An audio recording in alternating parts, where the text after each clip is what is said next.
Assalomu alaykum. Ko'pxatlarni ko'paytuvchilarga ajratish mavzusini ko'rib chiqamiz. Demak, bizga eng oddiylardan boshlasak, masalan, x kvadrat aylangan 4 kelsa, mana shu ham ko'pxat. Mana ikkita xati bor. O'shani ko'paytuvchiga ajrat desa, yozib olamiz.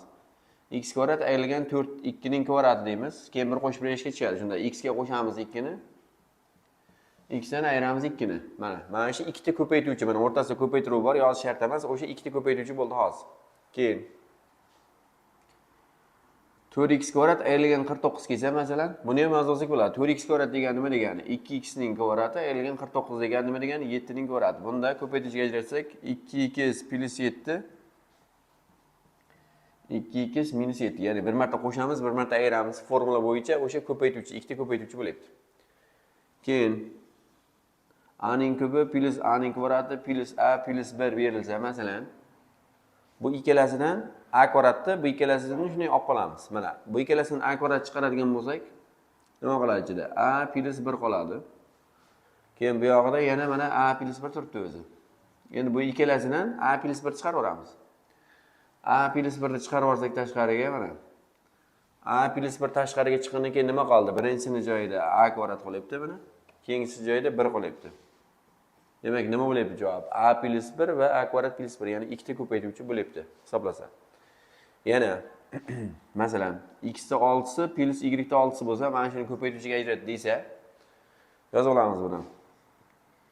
X ning kvadratining kubi plus y ning kvadratining kubi deb yozib olamiz. Endi formula bo'yicha a kub plus b kubga tushadi.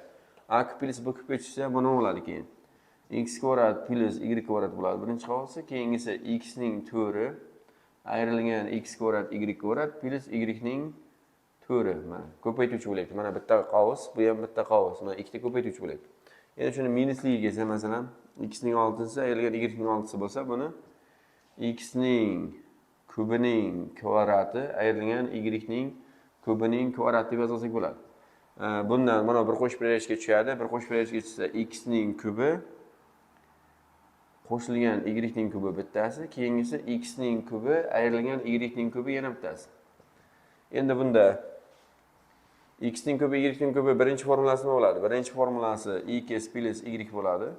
Keyingi formulasi x ning kvadrati plus xy plus y ning kvadrat bo'ladi. Mana o'rtasi x yirtdi oldi minus. Keyingisi x minus y bo'ladi. Keyingilari x kvadrat plus xy plus y ning kvadrat bo'ladi. Jami nechta ko'paytuvchi desa, mana bitta, ikkita, uchta, to'rtta. Jami 4 ta ko'paytuvchi bor deyiladi. Yana m ning kvadrati ayrilgan 4 ta a ning kvadrati bo'lsa, masalan, buni yozamiz. M ning kvadrati ayrilgan 2 a ning kvadrati deb yozib olamiz. Lekin ikkalasini bir marta qo'shamiz, bir marta ayiramiz. Ya'ni m ga qo'shamiz 2 a ni, m dan ayiramiz 2 a ni va hokazo. Ya'ni mana shu formula ko'proq ishlatiladi ko'paytuvchiga ajratishda. Bizga mana bunaqa misollar berilsa, ya'ni mana 3 talik kubi bo'lsa, mana shunaqa misollarda ko'paytuvchiga ajratish uchun mana bunaqa qilamiz. Ya'ni o'zini yozib qo'yamiz. Mana x minus y o'zi, keyin z minus y ning o'zi, keyin z minus x ning o'zi. Ya'ni shu uchalasi yoziladi, mana shu uchalasi ko'paytiriladi. Keyin oldiga 3 chiqaramiz har doim. Ya'ni kubi bo'lsa shunaqa, ikkitalik bo'lsa bo'lmaydi, 3 talik bo'lishi kerak, kubi bo'lishi kerak. Mana o'zi x minus y o'zi, z minus y o'zi, z minus x o'zini yozamiz, oldiga 3 chiqaramiz, keyin mana ishorani ko'paytirib ko'ramiz mana. Minus bilan plus mana. Minus bilan plusni ko'paytirib qo'ysak, mana minus bilan plusni ko'paytirib qo'ysak, oldiga nima chiqadi mana? Minus chiqadi. Endi boshqacharoq shu ko'rinishdagi misollar bo'lsa, masalan, yana bir safar bunisi plus, bunisi minus bo'lib qolsa ham, masalan, ko'paytirgan paytimiz nima bo'ladi? Minus bo'ladi. Ikkalasi ham o'rtasi mana, ikkalasi ham minus bo'lib qolsa, mana ikkalasi ham minus bo'lib qolsa, minusga minusni ko'paytirsa, mana minusga minusni ko'paytirsa nima bo'lib ketadi? Plus bo'lib ketadi. Yoki ikkalasi ham plus bo'lsa, plusga plus ko'paytirsa plus bo'lib qoladi. O'shanaqa holatlari bor. Ya'ni kubi bo'lsa, mana shunaqa, ya'ni mana shu misol javobi hozir mana shu uchalasini ko'paytmaymiz, keyin oldiga 3 tushadi, keyin mana minus bilan plusni ko'paytiramiz, oldiga nima chiqadi? Minus chiqadi deb ishlasak bo'ladi. Keyin yana mana shunaqa kelsa, x ning to'ri plus x ning kvadrati plus 1 degan misol kelsa, buni mana bunaqa ishlasak bo'ladi. X ning to'rni mana x kvadratga bitta qo'shamiz. Bitta qo'shsak 2x kvadrat bo'ladi, qo'shuvi 1, keyin bitta x kvadratni ayirib qo'yamiz. Ya'ni nima qildik hozir? Bitta qo'shib, bitta ayirdik. Endi mana formula bo'ladi. Bu nima degan formula? x kvadrat plus 1 ning qavs kvadrati bo'lyapti bu. Keyin ayrilgan x ning kvadrati bo'lyapti. Endi bundan ya'ni nimaningdir kvadratidan nimaningdir kvadrati ayrilyapti. Ya'ni a kvadrat ayrilgan b kvadrat degan formulaga o'xshayapti. Bunda bu bilan buni bir marta qo'shamiz, bir marta ayiramiz. X kvadrat plus 1 ga x ni bir marta qo'shamiz. X kvadrat plus 1 dan x ni bir marta ayiramiz. Shunda mana nechta ko'paytiruvchi bo'lyapti? 2 ko'paytiruvchi. To'g'rilab yozib qo'ysak, mana x kvadratni birinchi, keyin x ni, keyin 1 deb yozib qo'ysak bo'ladi. Keyingisida x kvadrat, keyin mana minus x ni, keyin 1 deb yozib qo'ysak bo'ladi. Mana shu nechta ko'paytiruvchi bo'lyapti? 2 ta ko'paytiruvchi bo'lyapti.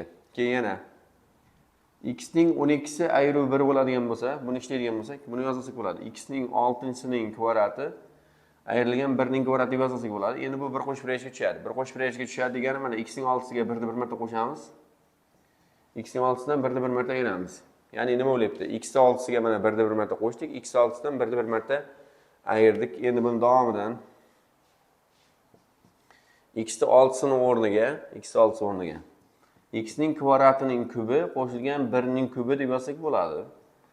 Keyingisi x ning 6-sining o'rniga x ning kubining kvadrati ayrilgan 1 ning kvadrati deb yozsak bo'ladi. Ya'ni ikkalasining farqi bor. Bu mana 2 kere 3. Plyuslik bo'lsa 2 kere 3 dedik. Minuslik bo'lsa 3 kere 2 dedik. Chunki minusda kvadrat bo'lsa bir qo'shib rashga tushadi. Bunda bir qo'shib rash degan gap yo'q bunda. Kubga tushadi bu. A kub plus b kubga. Endi bundan mana birinchi qavs nima bo'ladi? X kvadrat plus 1. Keyingi qavsi x kvadratning kvadrati, x ning to'g'ri ayrilgan ikkalasining ko'paytmasi x kvadrat, keyin plus 1 kvadrat 1. Bu buniki bo'lyapti. Keyin bunisi bir qo'shib rashga tushadi. X ning kubi qo'shuv 1, x ning kubi ayruv 1. Mana shu ikkalasi bir qo'shib rashga tushdi. Keyin mana 1 ga 1 ni kubi deb qo'ysa bo'ladi. Mana 1 ga 1 ni kubi, mana 1 ga ham 1 ni kubi. 1 ni kubi baribir 1 bo'ladi. Endi bu ikkalasi yana yo'yiladi. X ning kvadrati plus 1, x ning to'g'ri ayrilgan x ning kvadrati plus 1 turaveradi. Keyin buni yoysak kichkina qavsi x plus 1 bo'ladi.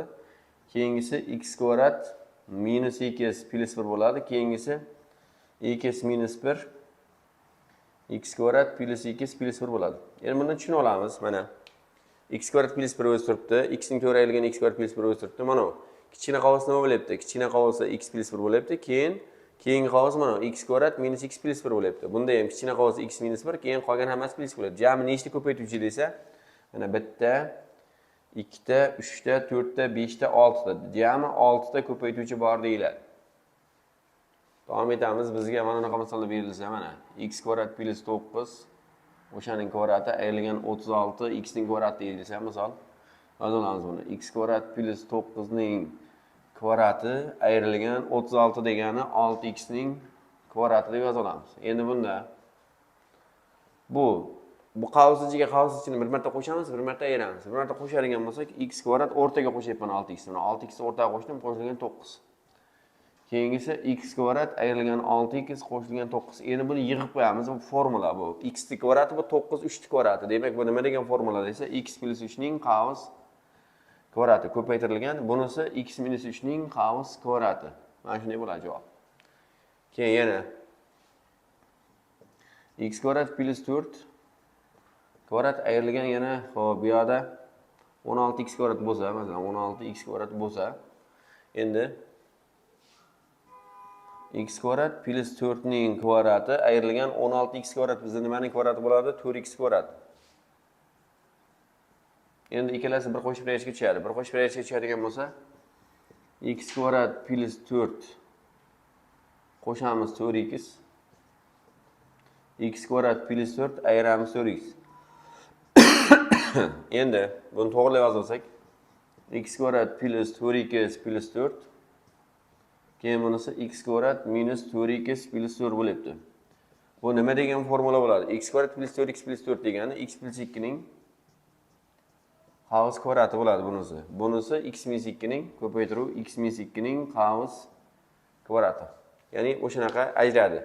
Keyin xo'p, bunga o'xshash yana, masalan, a ning kvadrati minus 10a plus 25 kelsa, ya'ni formulani o'zi bu, o'sha formulani yig'ish. Qanaqa yig'iladi mana? Bu a ning kvadrati, bu 25 5 ning kvadrati, o'rtada 2 kere 5 10 degan. Demak, bu a minus 5 ning qavs kvadrati bo'ladi. Yana x ning kvadrati ayrilgan 12x plus 36 bo'lsa masalan. Hop, formulani bu yoyilgani, bu formulani o'shani yig'ishimiz kerak. Yig'ishimiz kerak bo'lsa, bu x ning kvadrati, bu 36, 6 ning kvadrati, o'rtada 2 kere 6 bo'lgan. 2 kere 6 bo'lsa, demak bu x ayrilgan 6 ning xavos kvadrati bo'lyapti. Yana x kvadrat plus 2x plus 1 bo'ladigan bo'lsa, buni yig'ishimiz kerak. Hop, yig'adigan bo'lsak, bu qanaqa yig'iladi? Bu x kvadrat plus 2x plus 1 degani x plus 1 ning xavos kvadrati. Ya'ni mana yerda mana shunaqa yig'ishimizga to'g'ri keldi. Mana nima bo'ldi? X kvadrati 9 degan 3 kvadrati bo'ldi, x plus 3 kvadrati bo'ldi. Bunisi x minus 3 ning kvadrati bo'ldi.